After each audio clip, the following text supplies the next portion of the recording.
kanta. Ito Bartimeus nga hindi lumabas niya po Jesus, siya ayan natabulag pero nadingig na lang nga dani niya po Jesus nga magnat at nagpukaw. Wala na Jesus, anak ni David ka siya na. Kaya tinaramit niya ito yung disciples na pinatalpat-patal na ang dangay dahil bulag. Imbis na tulungan na po ma. Ang dangay tinulungan, iso mapukaw dahil Bartimeus. Naalan na yung attention niya po Jesus, hingga na yung kinagasan niya po Jesus isunay.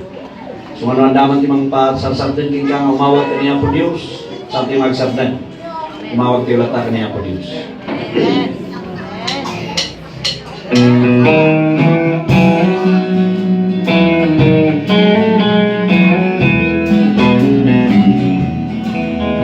Ibulat na Bartimeus, at iiyan ni Tidanan. Uray matatapukan, tandaan anusan, maigat na bang bariya, umanay naragsak na, namatalata,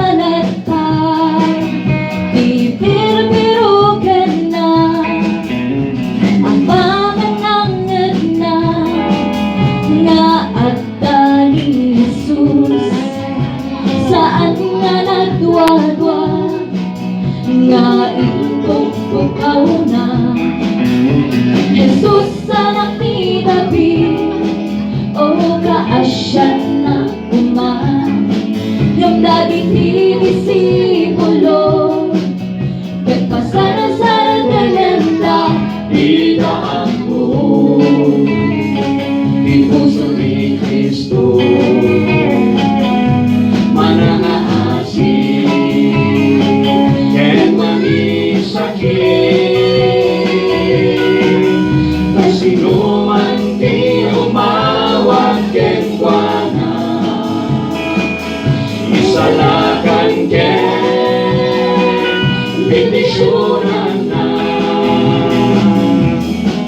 Ipiday ko'y nga istorya, at naanal na kuma, nga nuwat dati problema, ni Jesus iawagan ta, patalnaan taman sika, karkaro matumakder ka, kagbabaan ti pamati, wala dagsan lumakanan, idang mo,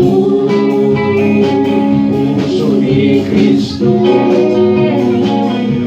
manangahasi, ken mangisakit,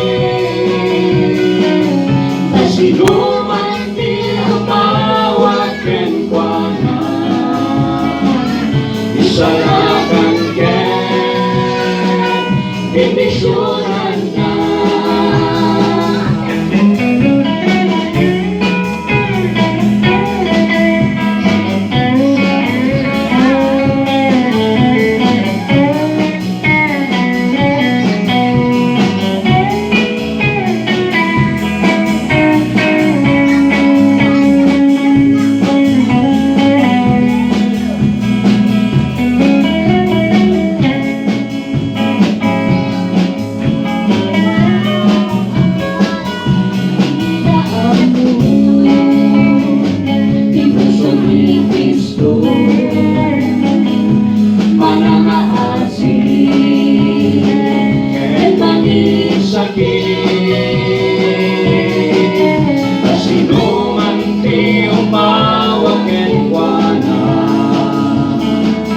Isalakan ken bendisyonan na, isalakan ken bendisyonan. Ibaga tema namin, isalakan ken bendisyonan na, isalakan ken bendisyonan na. Amen. Amen.